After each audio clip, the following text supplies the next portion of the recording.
Hello, thank you for tuning in to the Prophetic Flow. We're excited this month and last month we have been talking about Christians and politics, and should Christians be in politics? Well, of course they do, but we want to hear from the Christians in the politics. So today we have a real expert. MikeStoker is a lawyer, but he's been county supervisor for Santa Barbara County. He's been an EPA official for the southwest part of the United States. You had a storied legal career, and you've been in the National Convention in 2016. And what are you doing now, Mike? I'm helping out on a lot of different political fronts. I'll be working, probably helping. The Trump campaign reached out and wanted me to be involved, and I said, I'm all in. And where I'm going to be working is through the Republican National Committee on Voter Integrity Project. Oh, that's so great. That's what I'm doing on the campaign front. I'll be involved with Senate races and gubernatorial races around the country. And then, what is the Voter Integrity Project, if I may ask? The Voter Integrity Project, and I actually, I was a very high level official in the Trump campaign. I had been appointed by the President, the Southwest Administrator of the United States Environmental Protection Agency, and then towards the end of the campaign, I was asked to become part of the election monitoring team in 2020. And I was actually deployed out to Pittsburgh the week before the election and was there the week after the election and dealing with all the issues that we dealt with, in my case, in Pennsylvania. And I think, what the difference was back then, in 2020, with COVID really created a whole lot more problems than we've ever had in any election cycle. Right. And for instance, a good example is almost every state requires precinct observers to be within 5 feet of the ballots, so they can challenge the ballots. In many of the states that Trump won in 2016 but lost in 2020, through executive orders of governors that courts later on said were not legal, they overrode state law, which you can't do through an executive order as a governor, and basically allowed or mandated the observers to be 25 feet away. Yeah. When you're 25 useless. Feet away, you can't challenge a ballot, and often they put up a screen. Yes. And so I mean, they did that in Detroit. They did it. They did it in Michigan. They did it in Ohio. They did it in Pennsylvania, in Virginia, in Georgia, and so a lot in 2020. I don't think there wasn't the focus or the necessity of what's going to happen in terms of voter integrity until the last 2 weeks of the election. There wasn't a whole lot of focus there. And with COVID, by the time we were put on site, we really our hands were tied. We had gone to court with in a lot of different cases, and some of the court cases didn't come out till days after the election, which proved us right in terms of things like observers in the precincts. And the outcome we all know, and everybody can take a different angle on, how much of it was fraud, how much of it was this or that. A lot of it was something was going on. If you can't be any closer than 25 feet. Well, what people don't realize, if you know election law, is you have what are called provisional ballots, and the biggest issue in every election you have fraud. Every election, I guarantee it. Every election has had it.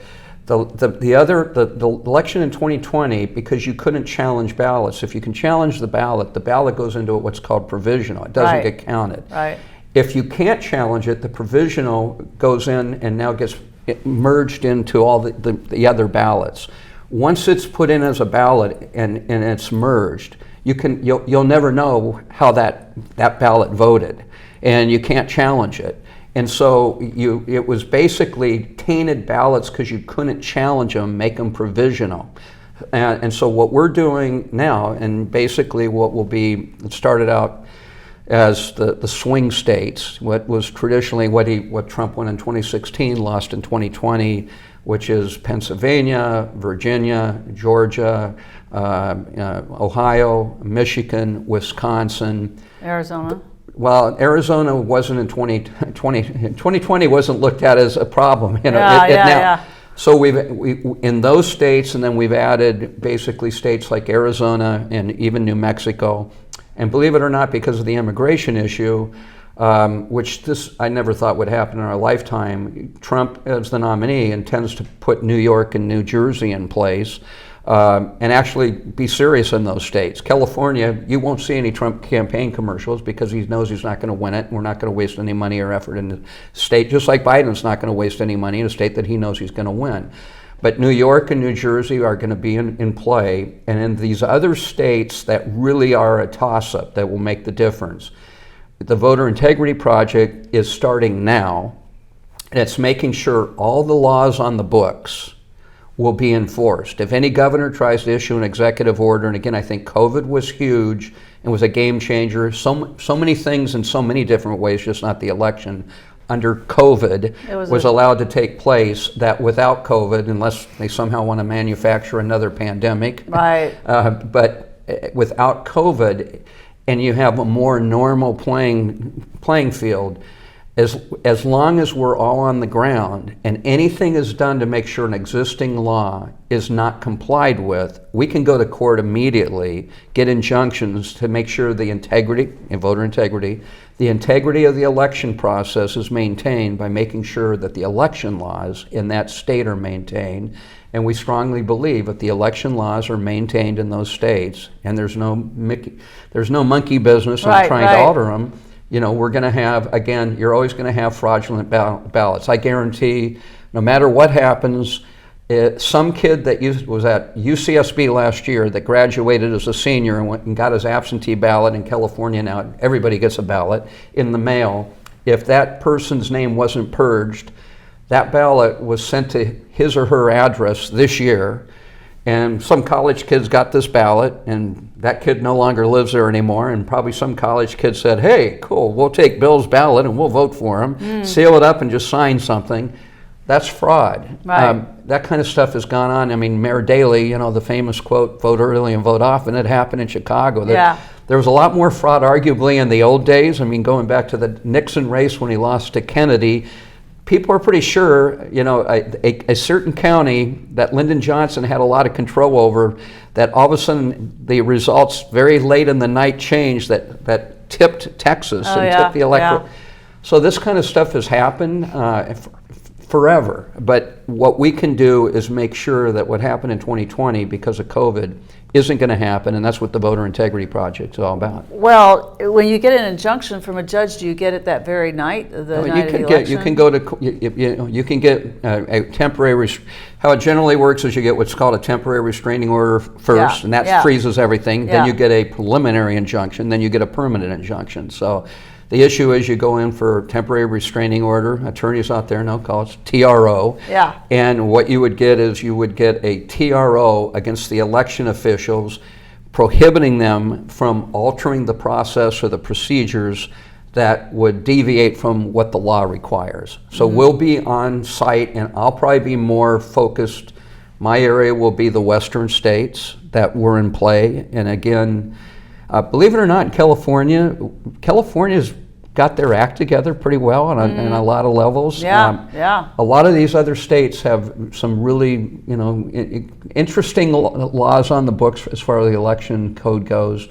What about Arizona? Arizona's, you know, pretty good. I mean, they're pretty good. And again, I think COVID had a lot to do with what happened in Arizona. And you have what's called ballot harvesting. Which the Republicans are starting to do now, too. Which, you know, I've been telling people for years. I mean, I personally believe ballot harvesting is, you know, it's unconscionable, it's immoral, it should be illegal.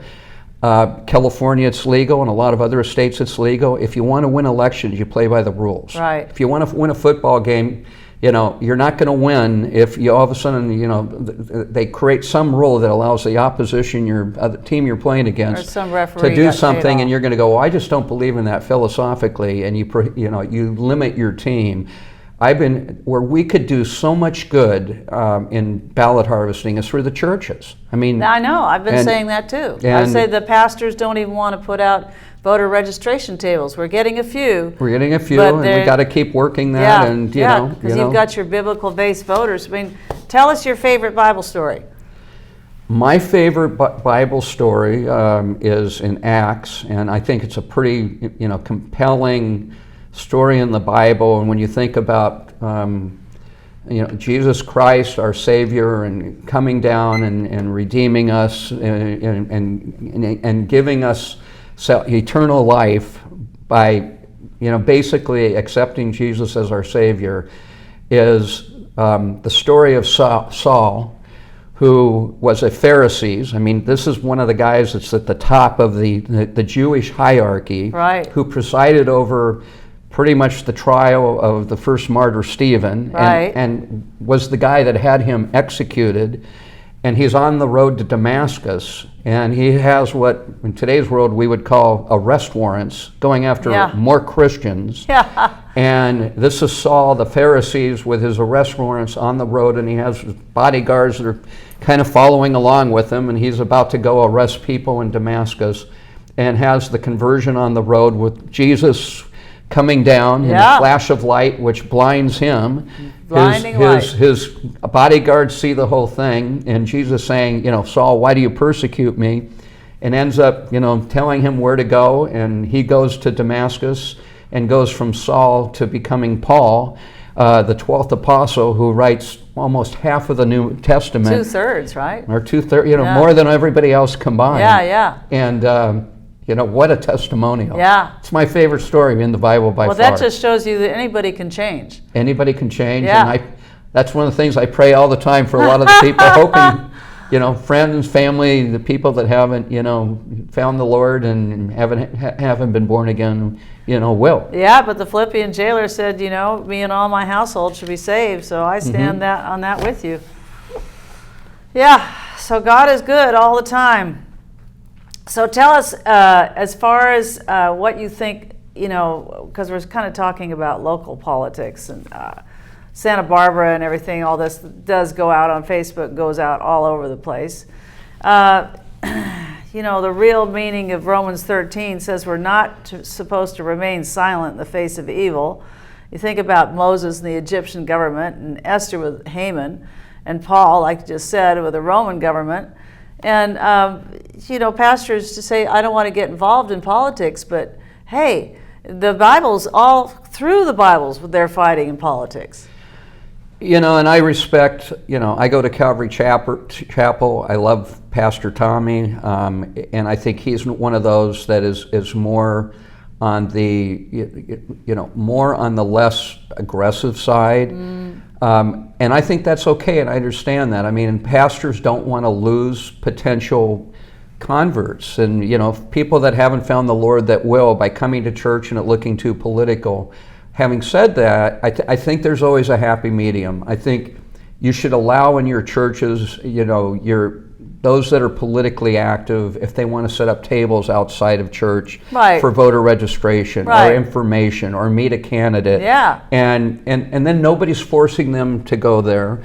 Anybody that wants to coming out of church can, because the bottom line is, I think there are a lot of church-going people, many that aren't registered to vote, that if the more you look at where we're at in this country, and Jesus chose not to get involved with the political. He never challenged the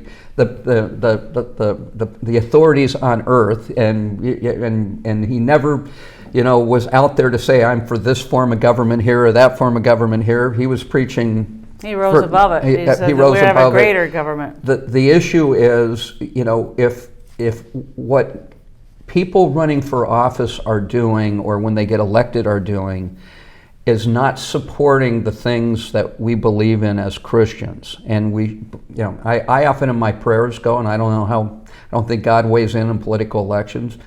When I get involved not so much like at the local level for, say, Central Committee, but I get involved with picking candidates for Assembly and Senate and U.S. Senate and Governor. Mm-hmm. I'll often pray, Lord, if we're talking President of the United States, I mean, we can disagree with this candidate or that candidate, and we all have faults. But who really, at the end of the day, would be best for Christianity? Right. Who would be, and that's often a prayer of mine. Yeah. But I think there are so many people. The Democrats use, for instance, unions. Right. United Farm Workers, and they'll organize them, and then they'll go harvest their ballots, and they'll collect their ballots, and they'll take them in to make sure their ballots get counted. With a lot of people that probably on their own might not have even gotten involved with the election, might not have voted, but they've been told you should because you have an interest in that. And they do. They have an interest. Our side should be taking advantage of those groups like churches where we believe and we can blatantly see there's a good and an evil potentially, or a support. Very clear. And allow them to get involved and make it easy for them and harvest their ballots. Right. Just like the other side harvests their ballots. And That's finally our side's coming on. I've been saying for years, and I mean, I dealt with people 2 years ago, especially 4 years ago, that would say, I can't support it because it's immoral. And I go, so when we change the law, change the law. But until we change the law, we have to take advantage of the voter laws, whatever on the books, are out there, and use them for our votes, just as the other side uses them for their votes. Right, because it's right there on the ballot. It says that you can go and do that as long as you sign the ballot as the person who harvested the ballot. That's right. So it's right there in front of you. But the main thing is that we vote our biblical values, and voting as a Christian is not a political activity, but it's rather an urgent, prayerful, faithful, and spiritual exercise in biblical stewardship. It's that important. I believe God sees the votes. I believe God is into the elections. And of course, he's going to have his favor on the people who are upholding his word. Which goes back to what our country's all about. And if you look at our founding fathers, they had a covenant with God. Yes. You can go back to the Mayflower Compact, basically saying, God, favor us, allow us to flourish, and we will worship you, we will honor you. And our forefathers, I mean, even the Democrats still to this day can't take away, prayer and opening prayer for Congress. Right. They can't take away, in God we trust on. There's a reason, if you look at the historical context, our forefathers had come, they made, and it often gets, it often gets confused on separation of church and state, where today the progressive left will say, oh, we're not supposed to be involved with the church. Right. You can't have the nativity scene out there. Yeah. Our forefathers, what they didn't want, because they came from being persecuted in England, from a Church of England, that either you accepted the Church of England or you got persecuted, and what they wanted was they wanted free worship. Right. They wanted, whether you were choosing, this, the Pilgrims, or you were whatever theological preference, but it was all focused on believing in God. Right. And Puritans almost everybody, and Benjamin Franklin was one of the few that was maybe borderline, and even he, in many of his writings, pretty much several times basically said, I don't know if there's a God, but it sure seems to me that maybe there is. Yeah. So, we've lost our way with the covenant of God as a country. Right. And as Christians, when we vote, we should be voting on who really is going to, in my opinion, who is going to be most in line in wanting to try to reestablish that covenant for this country. Because the more our country was in line with that covenant, the greater influence. The more successful we were as a country. Right. The more that we've fallen away from that covenant, the less successful we've been. And so that's something. Totally right. Yeah. I mean, even Abraham Lincoln said that it is the duty of nations as well as citizens to own their dependence upon the overruling power of God, and confess their sins, transgressions, and humble sorrow, yet with assured hope that genuine repentance will lead to mercy and pardon. I mean, I think we could all have a little repentance in this nation. That's an understatement. To recognize the sublime truth announced in the Holy Scriptures and proven by all history, that those nations are only blessed whose God is the Lord. And that's President Abraham Lincoln. Well, and wouldn't it be a wonderful thing if we had presidents again that would talk that way? I mean, the last president we really had that really spoke, in biblical terms was probably Ronald Reagan. to be real honest with you. I mean, I'm just saying in terms of speaking and citing the Bible and cite like what you just said. Right, you know, exactly, not that we haven't had presidents that go to church and believe in God. Right. But they haven't been, you know, I think the more you profess your faith and belief in God publicly, I know every time I try to, wherever I go, if there's any things that I've accomplished, I try to always make sure I give thanks publicly.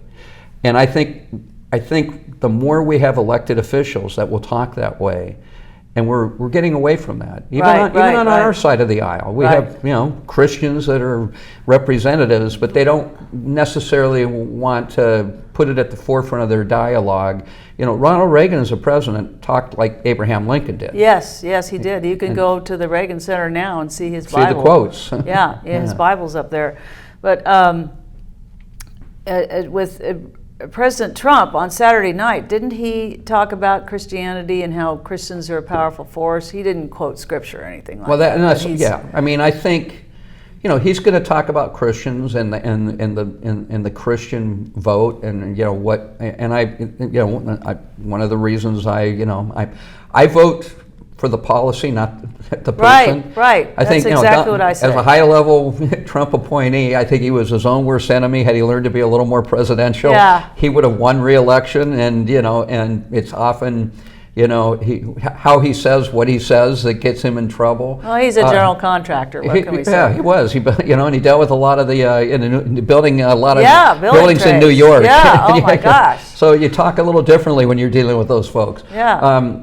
But you know, I do think that, you know, I mean, I again, back to what I talked about earlier, I think somebody like a Donald Trump, and again, people take his quotes out of context so often. Right, like being a dictator. Well, I mean, a good example most recently was when he said, you know, with my four indictments, he goes, you know, the black voters are getting it. I'm going to get more black votes because of that. Yeah. Because and what the Democrats and the progressive left did, they took it out of context and they said, oh, he's a racist. Right. You know, and Tim Scott and all of them have come out and said, no, he's not what he was. We all know that black Americans are persecuted. They are have been persecuted. I mean, I've seen in my lifetime, I'm 68, born in 55, and what I saw happen when I was 10 years old with the Civil Rights Act, and see the transformation of how people would refer to black people back in the early 60s. Oh, yeah. You know, and you know, my kids that are now in their 30s and almost approaching 40 never heard the words I heard in the 60s, and how far we've come. We need to celebrate how far we've come. Can you always do more? Well, what I think Trump was saying is probably every black family in America, if they go back to their grandfather or their father, you know, at a time when they couldn't ride on the bus, right, or because they were driving in a certain part of town, they got pulled over. And we all know there was a time in this country, and you know, and I'm sure there are still situations that it shouldn't happen, but we've gotten so much better. But there was a time I think black Americans realized, you know, we would just get pulled over because we were driving in a certain part of town at a certain time at night, right, that a white person wouldn't. So they realize how the justice system cannot be fair. Right. That it isn't Lady Justice with blinders on. And that's all that Trump was saying in regards to these. This is you know, black Americans know what it's like to have been wrongly persecuted, to be wrongly targeted. Yeah. And they kind of get it when he's saying, Department of, you know, and we can go down the, you know, that's where I've been very, very active on each of the indictments. You know, when you look at the different standards that are applied in terms of when you want to take classified documents, every president has had them. Mike Pence had them. Biden had them 4 times. Biden got them when he was a U.S. Senator that nobody knows how. At my level, when I was at the EPA, I had the highest level for being in terms of classification. I went in, I had to go into a certain room, just like every senator in the United States Senate or congressman. You go into a certain room, they take your phone, they take everything away from you. Up from a tube comes the document, you review it, and you put it back in the tube and you leave. The only 2 people in this country that don't have to go into that room and can have free access to a classified document is the president and the vice president. They don't have to go in that room. Everybody else does. out of the 4 different situations with Biden that he had classified documents, one of them was when he was a U.S. Senator. Yeah. And even Democrats were saying, I don't know how he got classified documents as a senator, because that would have been in that room. Right. But did he get indicted? And if you remember, you look at his situation, 4 times, every president that I can remember going back to Nixon, generally they end up in their libraries, with a box of classified documents. Mm-hmm. Trump had him at Mar-a-Lago, and he gets indicted, but what happened to Biden? Nothing. If you look at classified documents, I still to this day remember when Comey gave a 45-minute press conference on Hillary Clinton and her private server. Yeah. And I called Debbie and I said, he's going to indict her. Yeah. And then in the last minute of 45 minutes, he goes, but no prosecutor would ever prosecute a claim like that. Every prosecutor in the United States raised their hand and said, I would. Well, now Trump's being prosecuted for what Hillary Clinton didn't get prosecuted for. So, you look at Hunter Biden and what he's done. It's a 2-tiered system of justice, though. And right that's now. the whole point of his comment to Black Americans when he's saying, people realize this is a political sham. Yeah. And I'm just being persecuted because they've chosen the DOJ. And it's really sad. At one time in this country, the Attorney General and the DOJ, really was more, kind of applied all the laws to everybody equally. Yeah. And that really started to go astray, back in 2016 when you saw memos coming out at the FBI at the highest level of FBI in terms of leadership, where they are saying we can't let Trump win. And our Department of Justice, our FBI, our Attorney General, and the Attorney General's office, I think everybody really realizes that who looks at it objectively is no longer like it used to be with Lady Justice being blind. And the Black Americans in this country understand when justice, it used to be that it was, Lady Justice was blind on the political side. Mm-hmm. Democrats, it wasn't blind, as we know, with how minorities have often been treated with the Department of Justice, and that's what led to the Civil Rights Act. That's what's led to so many great changes in this country, which a guy like Senator Tim Scott can talk about. But the Black American community understands wrongful persecution and wrongful prosecution, mm-hmm. and they've seen people in their families that were prosecuted for things that they know was not legitimate, with a set-up trial and a set-up jury, whether it was in the 50s or the 40s or whatever. And they understand that you can have a system of justice like that, and that's all that President Trump, when he said what he said, meant. And that's why Senator Tim Scott goes, when I heard him say what he was saying, I connected absolutely to what he said, knowing our people have dealt with the same double standard. Mm-hmm. The last thing I thought was it was a racist comment, but that's politics, and that's what the opposition does. Anything he says is going to be construed out of context. Wow. Well, I know that we're running for Republican Central Committee here in Santa Barbara County. And, they always say if you want national change, you've got to start locally. That's what President Trump says. So, although I've never run for anything before in my life, we've been in the pastors for 45 years. We've been ministers. And it just got me so upset, everything that's going on. It was so unfair, the 2-tier justice system and everything. And it just seemed like the Republicans in Santa Barbara County have gone down to 24%, and there's got to be a time to turn around. So that's our website there on the bottom of the screen, I believe. And if you want more information, you can go there, unite2win805.com, right? But tell us a little bit about, you were having an issue with Frank Troyce. And everybody wants to know about that. What you changed your mind on that? Well, no, I haven't. He's running for our. He's running for 3rd District's county supervisor. County supervisor, and right. What I tried to tell people, I'm a former county supervisor. I know what it takes to win a supervisor's race, and you were 2 terms too, right? I was 2 terms, mm-hmm. And Mr. Troyce, by September, I just saw he wasn't engaging like a real candidate.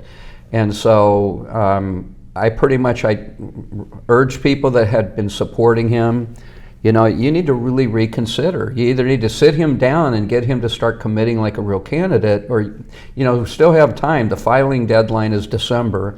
Find another candidate. And, we're going to stick with him. He's going to get on board. He's going to do what he... And I pretty much at that point said, this doesn't look good to me. I've been around long enough. I know when things are working or not. I've given you my recommendation. You've chosen not to take it. That's fine. And I pretty much shifted my efforts over to the Roy Lee campaign in the 1st District, who's running against Dos Williams.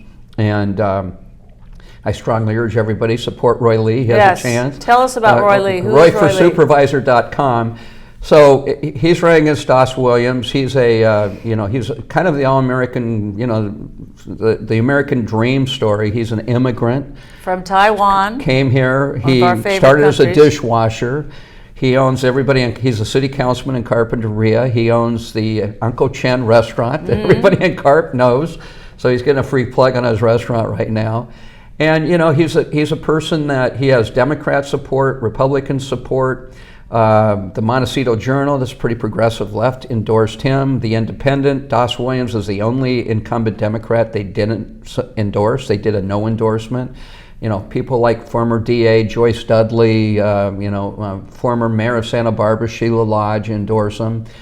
He's got people like Brooks Firestone and me on the Republican side. I think most Republicans in Carpinteria. He's a Democrat that probably most Carpinterians think that he's a Republican because he's been, he's a pro-business guy. He's a pro-taxpayer guy. He's not a professional politician that's going to be, unfortunately, county, and I, again, being a former supervisor, California in our Constitution, we're one of the few states that county supervisors, and other states are called often county commissioners, are not partisan. I mean, for practical purposes, it is partisan. We all know that the two people that emerge, generally speaking, it's this Republican running against that Democrat, and even though they don't have a Democrat, a D or an R after their name on the ballot, it's really a partisan race. But Hiram Johnson, our progressive first governor, who's the Constitution he got behind was to try to really have, nonpartisan local government, and so you could avoid what he saw in the other states that had partisan commissioners and partisan, wards and city councils, and like that's Chicago why, or and that's someplace. Absolutely, and that's why we don't have partisan city races, even though it might be at the end of the day which party supports which candidate. You're not on the ballot that way, and what we have in this county, it's really gotten, especially on the Democrat side, very, very, very partisan. And what I think Roy brings, it's kind of a breath of fresh air. I mean, just this last Sunday, we were taking a photo with Brooks Firestone, myself, and Roy. That's going to be a mailer that's going to go out on Friday to Republican households. He's got his mailer to Democrat households with people like Sheila Lodge and Joyce Dudley and other prominent Democrats. We haven't had a candidate in this county running for supervisor that has that kind of crossover support in a long time. And he's got an uphill battle. I'm kind of I get He's pretty definitely the underdog. He's the underdog. People love underdogs. But what I like about him, I mentioned this to somebody yesterday. I was on the Andy Caldwell radio show and we were talking about it. And I get pretty intense with everything becomes voter turnout, and your political consultants are always looking at turnout models. In most elections, you usually have two at most, and no more than one turnout model. This one, if you deal with the consultants in Sacramento, we have 7 turnout models. Never seen that in my life. Because what is a turnout model? Turnout model is trying to figure out what's going to be the percent of Republican turning out like in this case, a presidential primary election based on what the normal turnout would be in a presidential primary election. Democrat turnout the same way. Is it going to be up? Is it going to be down? Traditionally, 3-4 months ago, most of your consultants thought there'd be a much better Republican turnout model because the Democrats only have Joe Biden on the ballot. There's nothing really to get excited about. Republicans, at that point, they thought there might be a real contested primary going on, and you have Trump, and you have Ramaswamy, and you got Nikki Haley, you got DeSantis, you have Tim Scott. They're all still on the ballot, even though everybody but Haley got off. And had it been still a real contested primary, there would have been a lot more reasons for Republicans to turn out. And so people are trying to figure out, well, you pretty much think Trump has it locked up after South Carolina, pretty much, and right. people kind of know that. But will there still be a much better Republican turnout? Because the Republicans that don't like Trump are going to get out and vote to send a message by supporting Haley or Scott or DeSantis. The Republicans that love Trump are going to get out and send a message. We want to make sure our guy has a good showing. Most of the people in the state that really know this stuff, again, that's what leads to 7 different turnout models. The turnout models still, it's not as aggressive as number 7 and 6 originally was on that much higher of a turnout, but it's still saying we're going to have a better Republican turnout than you would normally have in California. Because what drives the overall turnout is always the top of the ticket. So I told Andy on the Caldwell show yesterday, when I look at the Roy Lee campaign, out of those 7 models, if he gets number 1, he wins. If he gets number 2, it's going to be close. If it's number 3, 4, 5, 6, or 7, it's probably Das Williams wins re-election, but he can win. Yeah. And I think in the Troyes race, because of not what Troyes did, he never showed up as a candidate.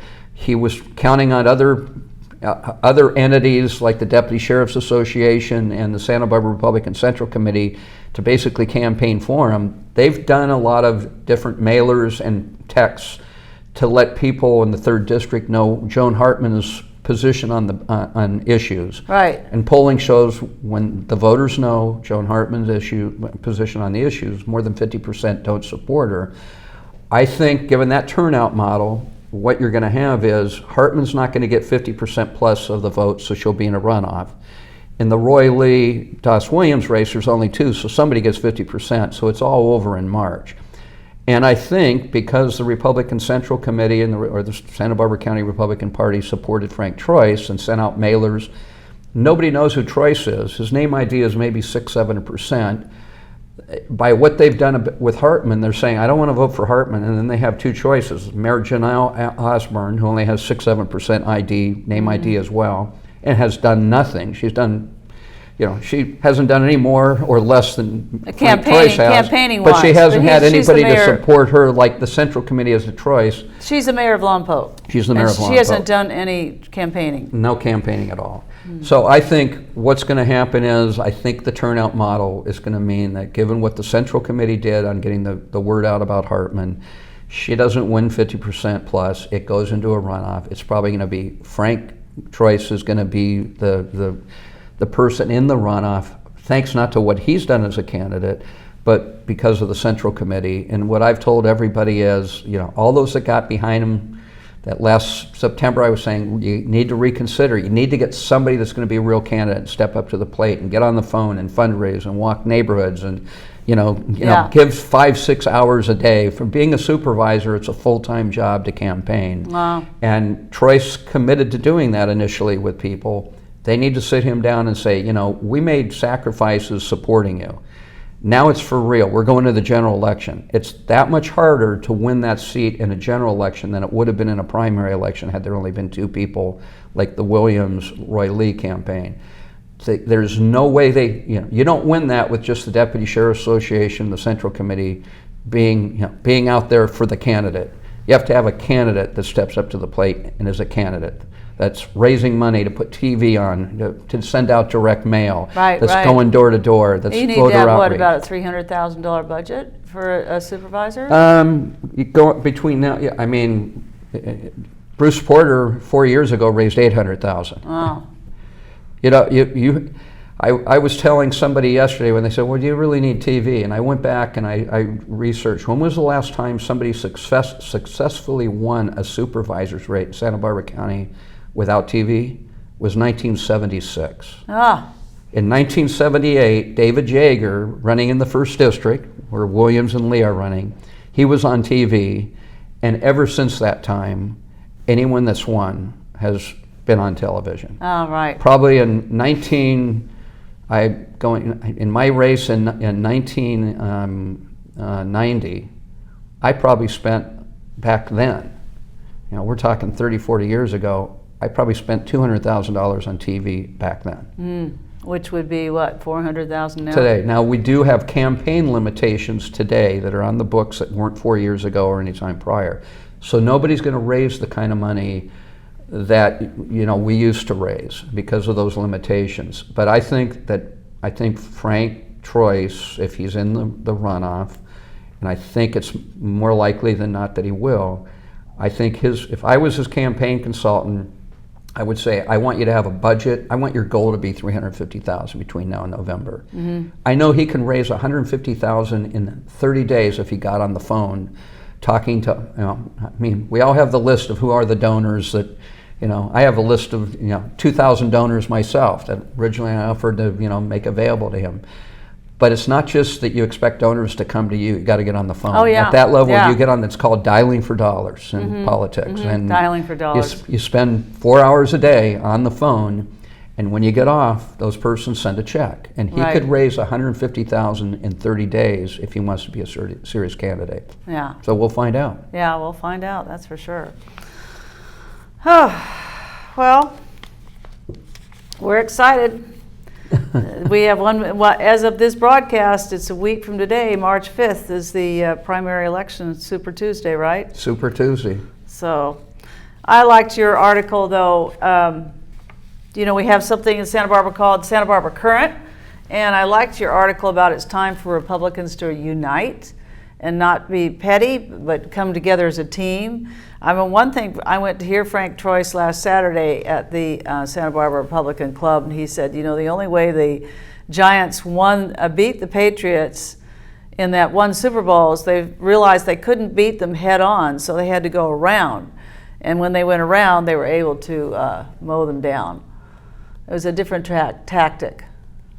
Well, any team, if you're not united, your chances of being successful are significantly reduced. Yes, of course. And primaries are good. You can pick your different candidates. When you realize there's no pathway, and now I'm talking the presidential nomination, whether it be the Democrats, like it was, 4 years ago when Biden won the nomination. Yeah, well, it makes you wonder why Nikki Haley's in there, because there is no path. Well, that was why I wrote the article. I wrote it at a time when it was very clear to me that there was no pathway for Nikki Haley to become the nominee. And so at that point, it doesn't matter whether, whether you personally like Trump or you personally like a different candidate. What I try to always tell people is, again, having been a former very high elected official appointed by Trump, I get a lot of the things that people don't like about maybe his narcissism or what he says or how he says it or being right. But you're not voting but the bottom line is you're voting principle. You got to vote the policy, and you got to and I think what's going to happen in 2024, in 2020 in those swing states we talked about earlier, that difference in whether Trump won or lost, those people voted the person, not the person, and the personality, versus the policy. I think there's buyer's remorse now. I think a lot of those people will swing and go, I'm going to vote the policy versus the personality. And what I was trying to say in the time to unite is our side at some point has to focus less on why we don't like who's going to be our nominee and focus more on who our nominee is going to run against, and that's President Biden, and what he stands for in terms of open borders, and what he stands for economically, what he stands for by stifling energy, which led to inflation, and what it stands for. We have more energy in this country than anywhere else in the world. Under Trump, we were independent for the first time in over 30, 40 years, and we can be independent again. Yes, we should have been independent a long time ago with all that oil. And we were, and we produced 2 million barrels less a day, less a month, less a day right now than we did in the last month of the Trump administration because of the Biden policies. But you can look at foreign policy, and are we safer or are we less safe? I guarantee you, I really don't believe Biden really believed there wouldn't be, he would not be held accountable by this administration when he attacked Yugoslavia, or when he attacked Ukraine, rather. And I think when you look at China in regards to, I just pray to God they don't, thank God their economy right now is weak, or I feel the odds that before this term is over, that they would have attacked Taiwan would have been greatly increased, which puts the world at so much more risk. Well, people don't realize that Taiwan has the 90% of the semiconductor chips. That's right. In the world, which goes into every car, every computer, every iPhone. It's just it's not an ideological. China believes that Taiwan has always been part of China. No, they want the chips because they yes. know what that means. And I just, so much that's gone on in the world that we're so much, less safe today, whether it's how Iran treats us versus how they treat it. I mean, we had them on the brink of bankruptcy. Yes. Even though Trump came in after Obama with a famous plane load of cash that landed there to give, we had them on the brink of bankruptcy, and America was respected and feared. Yes. And whether you have a Democrat president or Republican president, at the end of the day, I always want our country to be respected and feared, because if you're not, you'll be invaded. And we will. The world will be less safe. Right. So I mean, you can go down the checklist, and that's why I try to tell my Republican friends, going, look, you tell me where you agree with Biden and disagree, and they disagree on almost everything. Yeah, So at some point, focus on that.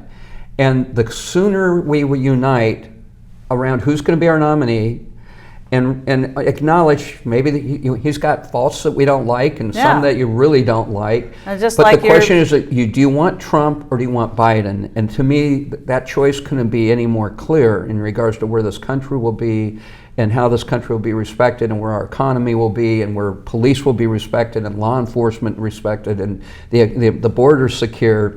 You go down the checklist, and that's what I was trying to say by it's time to unite, because it's not about a difference of opinion with who you want as your perfect nominee. Right, that doesn't exist. At some point, it doesn't exist. You got to look at, this is who our nominee is. Somebody who has a passion for this country, somebody's going to go after it. And I say the same thing locally. I think you need somebody who's got a passion to unite this county and not just sit in stagflation. I mean, not that we have, any more than the rest of the world, but it's sort of like a political stagflation. I can remember in the 60s and 70s growing up here, and it was so conservative.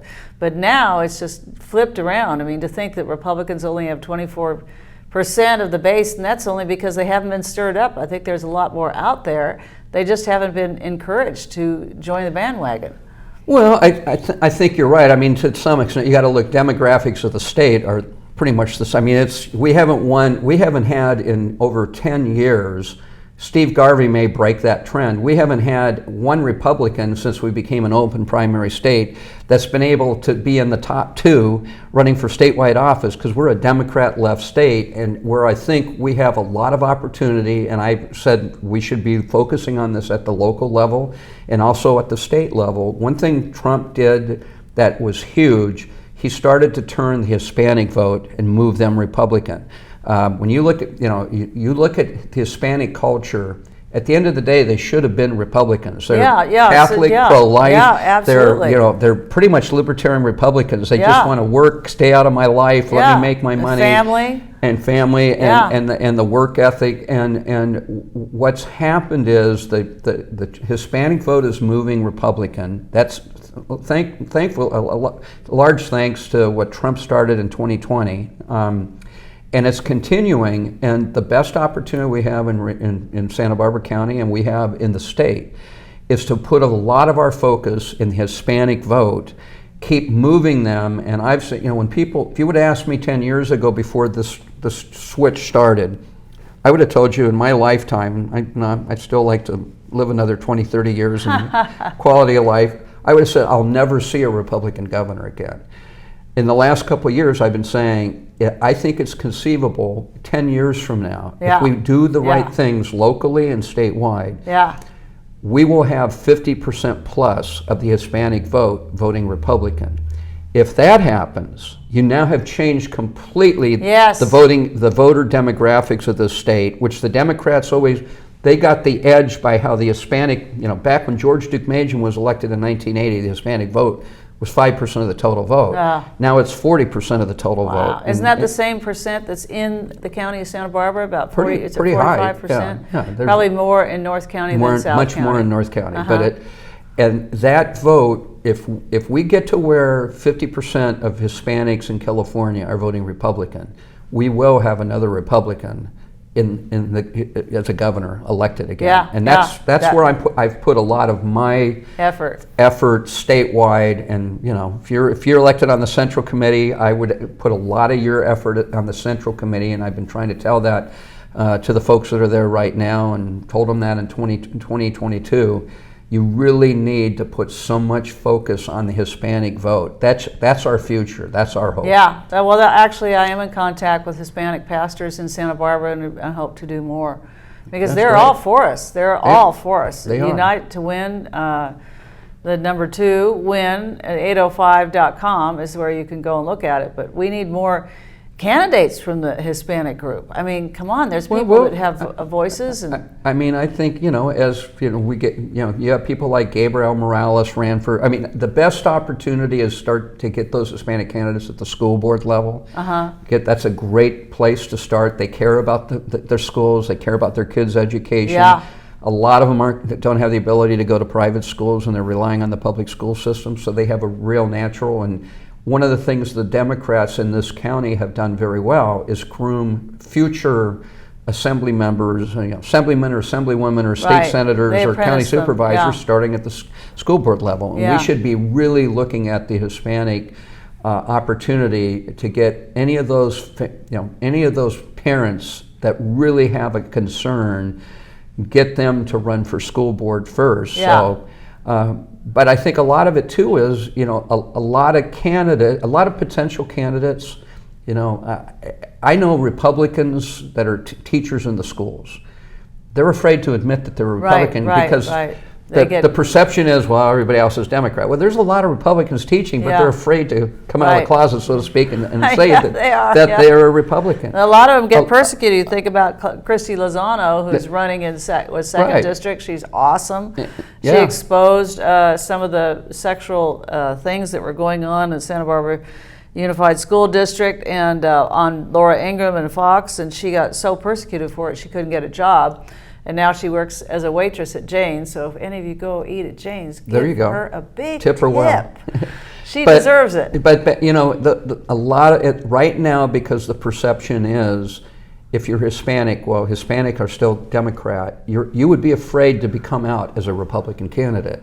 So what's going to happen is, as the voting numbers change, and more of their registration is moving Republican, there's going to be more of a willingness to come out as a Republican candidate. Yeah, especially the younger ones too. The younger ones. That's right. Yeah. Absolutely. They're more courageous. Well, and they got more at stake. I mean, they care about their starting families and where are they going to be and where their kids are going to be and what. Well, the kids are going to listen to CRT, or they're going to listen to all the things that are going on in the school districts right now, the pornographic books and everything else. Somebody needs to take a stand. And if there's some pastors that I know in California that are really tremendous pastors, Hispanic pastors. We have a friend over in Santa Clarita, and he has 100 churches underneath him, and people like that have a huge voice. And they need to take advantage of it. Yeah, and they're team players. They unite and they stick together. So that's what's really, really great. So if you get elected to the Central Committee, I want you to put a big focus on Hispanic outreach. Oh, I am. And the churches. Oh, yeah. Take advantage of you and Keith and what you've been doing, and that's right. Say, and then the next step is voting, ballot harvesting with those churches.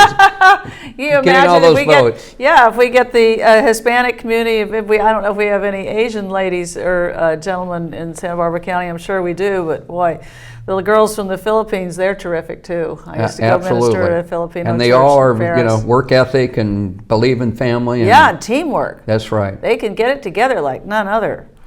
So let's see, to end this, just to think about what you did as the EPA. What problems do we have in the local level with EPA?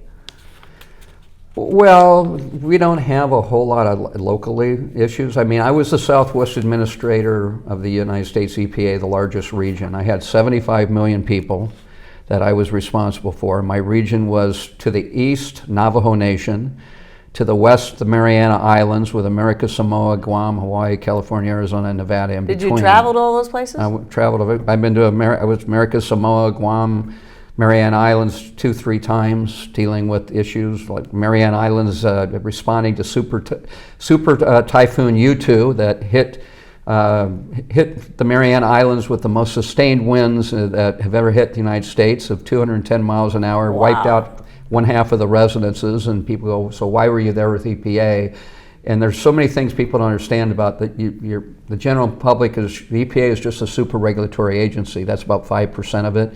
The EPA is 60% of it is grants and money Funding. for clean air and clean water and clean land. It's dealing with Superfund sites like in Navajo Nation that were 351 abandoned uranium mines that have caused uranium contamination in the Navajo Nation. Really? Is that in New Mexico and Arizona? In Navajo Nation, yeah, in New Mexico. And that was one of my top priorities.